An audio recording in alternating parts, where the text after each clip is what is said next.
दूदू से विधायक बने और सीएम के सलाहकार रहे बाबूलाल नागर को मात देकर विधानसभा पहुंचने वाले माननीय प्रेमचंद बैरवा को डिप्टी सीएम बनाया गया है, जिसके बाद उनसे खास बातचीत की हमारे संवाददाता राखी सिंह ने। आइए सुनते हैं।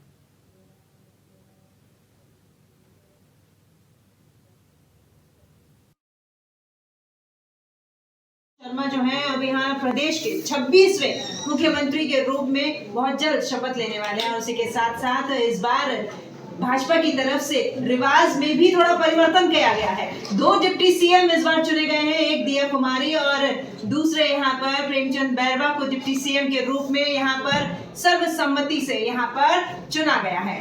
हम जहाँ बैठे हैं हमारे साथ प्रेमचंद बैरवा जी भी हैं और आप देख सकते हैं कि हमारे पीछे यहाँ राम जन्मभूमि के आप दर्शन कर सकते हैं। यहाँ पर ये जो मॉडल है, कहा गया था कि भाजपा ने इस बार हिंदुत्व का ट्रम्प कार्ड खेला है कि धर्म की आड़ में यहाँ पर भाजपा इस बार सरकार बना पाई है। तो प्रेमचंद जी, सबसे पहले तो समाचार प्लस से जुड़ने के लिए आपका बहुत बहुत धन्यवाद और बहुत बहुत शुभकामनाएं आपको, जिस तरह का पदभार आप अब ग्रहण करेंगे। आपके यहाँ से ही शुरू करते हैं। राम जन्मभूमि आशीर्वाद आपके घर में ही है और वो बनता हुआ फूलता फलता दिखाई दिया है।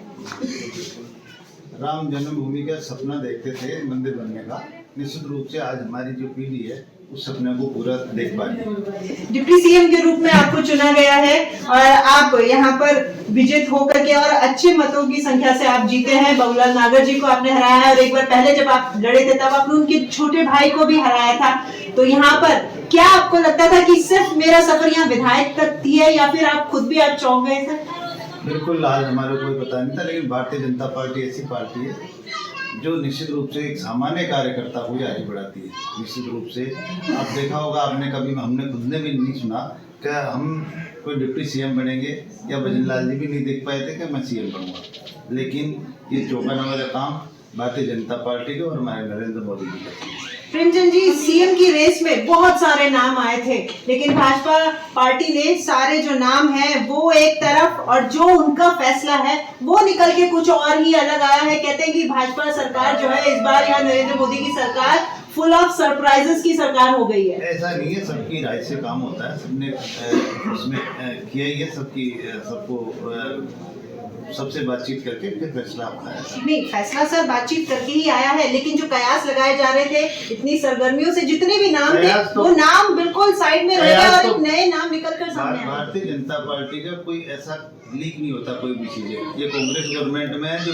पेपरों से लेके हर चीज लीक होती है। कांग्रेस गवर्नमेंट ने तो सर एक बात ये भी कही थी कि हम जो योजनाएं लेकर के आए हैं वो योजनाएं जो हैं हम यही चाहते हैं कि ठीक है भाजपा की सरकार बन गई है, लेकिन भाजपा की सरकार इन योजनाओं को आगे लेके जाए और जनता की सहूलियत की बात करे। कांग्रेस की जो योजनाएं थी केवल घोषणाएं थी, लेकिन कोई धरातल पे कोई योजना अब तक नहीं चल पाई है।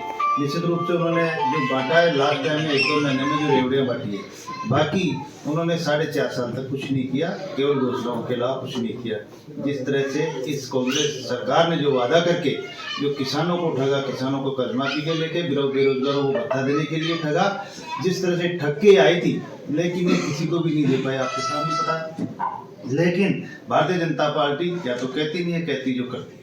बिल्कुल, भाजपा जनता पार्टी, लेकिन सर इस लाइन को हम थोड़ा सा अलग करेंगे। भाजपा जनता पार्टी वो भी कर रही है जो वो कहती नहीं है। जिस तरीके से यहाँ पर इस बार उन्होंने नई परिपाटी, छत्तीसगढ़ ले लीजिए, एमपी ले लीजिए, पहली पंक्ति के बंदे को छोड़कर तीसरे पंक्ति के व्यक्ति को आगे लाया है। अभी यहाँ पर सामान्य से कार्यकर्ता को सीएम बनाया है, 2 डिप्टी सीएम। हमारे भारतीय जनता पार्टी में कोई पंक्ति नहीं है कि पहली पंक्ति दूसरी पंक्ति नहीं है। हमारे कार्यकर्ता कोई भी निश्चित रूप से काम करता है, उसको उस हिसाब से दायित्व मिलता है और हमारे जितने भी वरिष्ठ लोग हैं उनका मार्गदर्शन हमें हमेशा प्राप्त करते हैं और करते रहेंगे। उनके कहने से काम होता है, उनकी राय से काम होता है। लेकिन निश्चित रूप से परिवर्तन संकल्प यात्रा से शुरुआत की गई थी और परिवर्तन यहाँ देखने को भी मिला है और ये बहुत बड़ा परिवर्तन है जो भाजपा ने इस बार यहाँ पर लाया है। नई पीढ़ी का पौध उन्होंने लगाई है। पुराने जो दिग्गज नेता है कहते हैं कि जिस तरह से घर का मुखिया बड़ा होकर होता है और अपने से छोटे को जो सत्ता हस्तांतरित करता है, उसी तरह का हस्तांतरण इस बार देखा गया। तो ये हमारे परिवार में भी संस्कार है और हमारी पार्टी में भी संस्कार है। निश्चित रूप से हम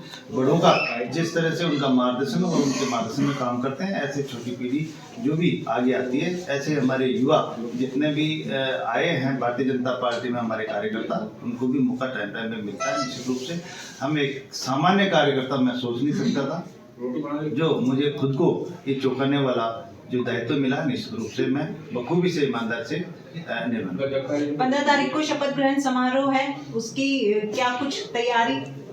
अभी बैठ के अभी घोषणा हुई है, देखेंगे कब तक शपथ ग्रहण समारोह। मेरे हिसाब से भजन लाल जी का जन्मदिन हो सकता है 15 तारीख को। हाँ बिल्कुल, जन्मदिन की खुशियां दोगुनी हो गई हैं अब तो भजन लाल जी के लिए, और आपके लिए भी खुशी का मौका है।